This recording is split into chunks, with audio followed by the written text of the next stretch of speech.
ሰላም ከመይ ትጸንሑ ክቡራት ተዓዘብቲ ንሎሚ ዘዳለናዮ ሓጸርቲ እዋናዊ ዛዕባ ሒዝና ቀሪብና ኣለና ክትከታተሉና ንዕድም።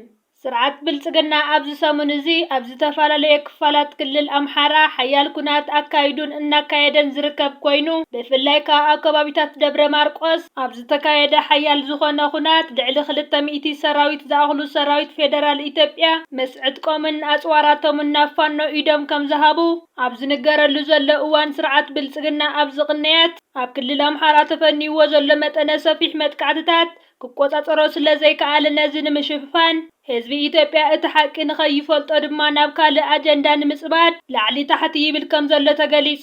ኣብ ዘጋጢምዎ ዘሎ ኩነታት ንምጥምዛዝ ድማ ኣብታ ሃገር ዘየለ ኩነታት ኣብ ማሕበራዊ ሚድያታት እቲ ሃገር ይዝርጋሕ ምህላው እውን ምንጭታት ይገልጹ።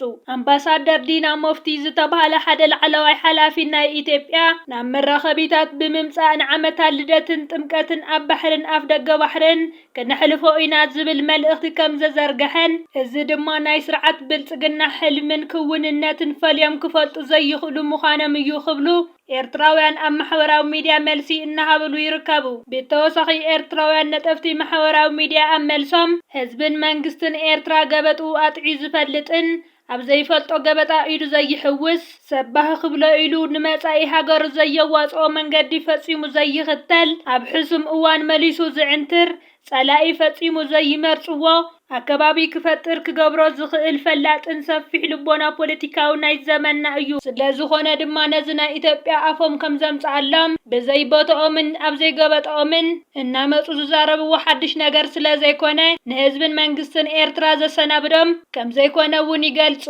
ካልኣይ ዛዕባና ድማ ኣብ ኤርትራ ሳዕቤናት ጎዳእቲ ልምድታት ንምግታዕ ዓውደ ዘተ ተኻይዱ።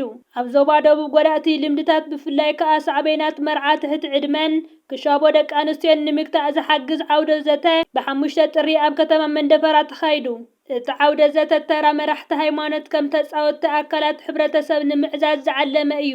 ኣብ ዝበዝሐ ንኡሳን ዞባታት ተርእዮ መርዓ ትሕቲ ዕድመን ክሻቦ ደቂ ኣንስትዮን ጠቕሊሉ ከም ዘይጠፍአ ዝሓበረ ዋና ዳይሬክተር ክፍሊ ማሕበራዊ ኣገልግሎት ኣቶ ቃልኣብ ተስፋ ስላሴ መራሕቲ ሃይማኖት ንዘለዎም ጽልዋን ሓላፍነትን ተጠቂሞም ኣብ ትሕቲ ዕድመ ዝወርድ ግህሰት ደው ንምባል ክጽዕሩ ኣዘኻኺሩ። ሓላፊ ቤት ጽሕፈት ኣኽባሪ ሕጊ ዞባ ደቡብ ኣቶ ገብረ ህይወት ተኽሉ ብወገኑ ጎዳእቲ ልምድታት ብመንጽር ሲቪላውን ገበናውን ሕጊ ኤርትራ ኣመልኪቱ መብርሂ ሂቡ። መርዓ ትሕቲ 18 ዓመት ብመሰረት ሕጊ ኤርትራ ዓንቀጽ 615 መኸንሻ ጓል ኣንስተይቲ ድማ ብዓንቀጽ 537 ብገበን ከም ዝሕትት ብምጥቃስ ነዚ ድሑር ተግባራት ንዝፍጽሙ ኣብ ሕጊ ንምቕራብ ብውህደት ክስራሕ ከም ዝግባእ ገሊጹ። ሓላፊ ጨንፈር ጥዕና ዶክተር ኣማኑኤል ምሕረተኣብ ኣብ ኣጉል እምነት ዝተመርኮሰ ድሑር ልምድታት ንምጥፋእ ዝካየድ ቃልሲ ክሕይል ኣዘኻኺሩ። ኣብ መወዳእታ ተሳተፍቲ መርዓ ትሕቲ ዕድመን ምኽንሻብ ደቂ ኣንስትዮን ዝኾነ ሃይማኖታዊ ሰረት ስለ ዘይብሉ ንምጥፍኡ ብዕቱብ ክስራሕ ከም ዘድሊ ኣገንዚቦም።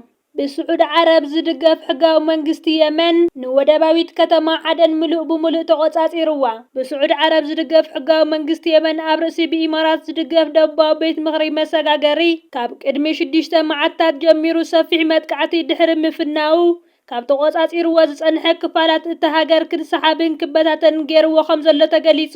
መራሒቲ ብሕቡራት ኢማራት ዓረብ ዝድገፍ ናይ ደባዊ መሰጋገሪ ቤት ምኽሪ STC ዝኾነ ዓደሩስ መራሒቲ ብሕቡራት ኢማራት ዓረብ ዝድገፍ ናይ ደባዊ መሰጋገሪ ቤት ምኽሪ STC ዝኾነ ዓደሩስ አልዙበይዲ ካብ የመን ከም ዝሃደመ እቲ ብስዑድ ዓረብ ዝምራሕ ሓበራዊ ጥምረት ኣፍሊጡ። አልዙበይዲ ብባሕሪ ኣቢሉ ናብ ሶማሊላንድ ድሕሪ ምእታው ናብ ሕቡራት ኢማራት ዓረብ መዕርፎ ነፈርቲ ወተሃደራዊ ማዓስከር አልሪፍ ከም ዝኣተወ ተረጋጊጹ። እዚ ፍጻመ እዚ እቲ ብስዑድ ዝድገፍ መንግስቲ የመን ንአልዙባይዲ ኣብ ክድዓት ከሲሱ ካብ ስልጣን ድሕሪ ምስጓጉ ኣብ መንጎ ስዑድ ዓረብን ሕቡራት ኢማራት ዓረብን ዘሎ ምስሕሓብ እናገደደ ኣብ ዝኸደሉ ዘሎ እዋን ዝተፈጸመ ምዃኑ ተገሊጹ።